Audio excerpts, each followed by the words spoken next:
Friends और YouTube channel विजय competition academy. दोस्तों एक क्वेश्चन है हमारे सामने 100 माइनस 100 बटा 100 माइनस 100 बराबर 2। इसे ये क्वेश्चन बहुत बार आ रहा है तो बहुत सारे लोग पूछते हैं कि भाई 100 माइनस 100 बटा 100 माइनस 100 बराबर 2, ठीक है, ये आपको सिद्ध करना है। और दूसरी बात, जब सिद्ध कर देते हैं तो ऐसा क्यों होता है, ये भी हमारे सामने क्वेश्चन आता है कि 2 प्लस 2 बराबर 4 ही होता है। आप इसको किसी भी तरह से सोल्व करो, ये 4 ही आएगा, ठीक है। लेकिन इस केस में ऐसा क्यों हो रहा है, तो हम ये देखते हैं। सबसे पहले तो इसको सोल्व करते हैं कि आखिर ये सोल्व होता है कि नहीं होता है, और दूसरी बात, हो रहा है तो किस तरह से होता है, ये हमारा मेन क्वेश्चन है, ठीक है। चलिए हम पहले तो इसको सोल्व करते हैं। बहुत ईजी है। क्या करना है, इस 100 को 10 की पावर 2 कर लो, माइनस 10 की पावर 2 बटा इस 100 में से एक 10 को कॉमन लेना है आपको। कॉमन लिया 10, तो यहाँ बचेगा 10 माइनस 10, ठीक है। यहाँ पर एक सूत्र हो जाता है, हमारा सूत्र है ए स्क्वायर माइनस बी स्क्वायर बराबर ए प्लस बी और ए माइनस बी। एक सूत्र होता है, उसी को यहाँ लगाएंगे हम। तो क्या हो जाएगा, ये 10 प्लस 10 है ना, ए और बी मान लिया हमने, और 10 माइनस 10, ठीक है, ये भी हो गया।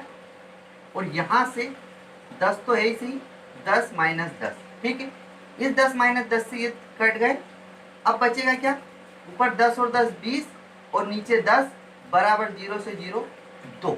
तो इस तरह से हम इसको सॉल्व कर सकते हैं, ठीक है। अब ये बात आ रही है कि 10 में से 10 गया तो 0 बटा 0, यानी इसका आंसर तो 0 आना चाहिए, ठीक है। लेकिन 2 कैसे आया, क्योंकि हमने एक सिद्ध किया। तो ये गणित का कौन सा रूल है, किस तरह से ये सोल्व हो रहा है, इससे बात करते हैं। लेकिन उससे पहले मैं आपको एक चीज और बताना चाहता हूँ। इसी क्वेश्चन को जस्ट आप उल्टा कर दीजिए, ठीक है। क्या किया, 10 ऊपर से कॉमन लिया, 100 माइनस 10 माइनस 10, इसको आपने, ठीक है। अब देखिए इसमें क्या हो रहा है, यहाँ पर रूल लगाओ, 10 प्लस 10 और 10 माइनस 10 काउंट कर लो। तो ऊपर क्या हो जाएगा, 10 बटा, और नीचे हो जाएगा 20, 10 बटा 20, यानी 1 बटा 2, ठीक है। अब ये क्या हो रहा है, 1 बटा 2 भी आ गया इसका आंसर, ठीक है। ये इसका मतलब ये है कि 100 माइनस 100 बटा 100 माइनस 100 बराबर सिर्फ 2 ही नहीं होता है, 1 बटा 2 भी हो जाता है।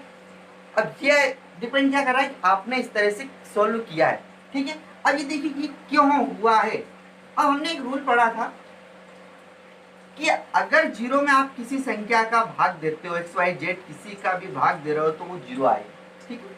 आपने 0 में 2 का भाग दिया तो 0 ही आएगा, ठीक है। और जस्ट इससे अपोजिट एक और नियम होता है कि अगर किसी भी संख्या में आपने 0 का भाग दिया तो वो 0 नहीं होगा, उसका मान आएगा इन्फिनिटी, ठीक है। आपने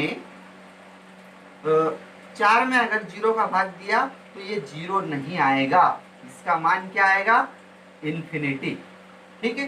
2 में 2, किसी भी संख्या में आप 0 का भाग दोगे तो इन्फिनिटी आएगा। ये नहीं कि वो संख्या निश्चित नहीं है।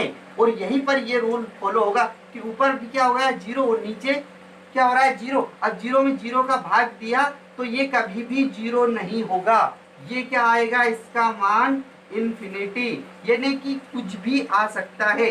और इसीलिए यहाँ पर 2 भी आ गया, यहाँ पर 1 बटा 2 भी आ गया, ठीक है। थैंक यू दोस्तों। इसी तरह के अगर कोई क्वेश्चन में आपको डाउट हो तो आप कमेंट सेक्शन में लिखिए, मैं आपके लिए उसको एक वीडियो बना के सॉल्व कर दूंगा, ठीक है। Thank you.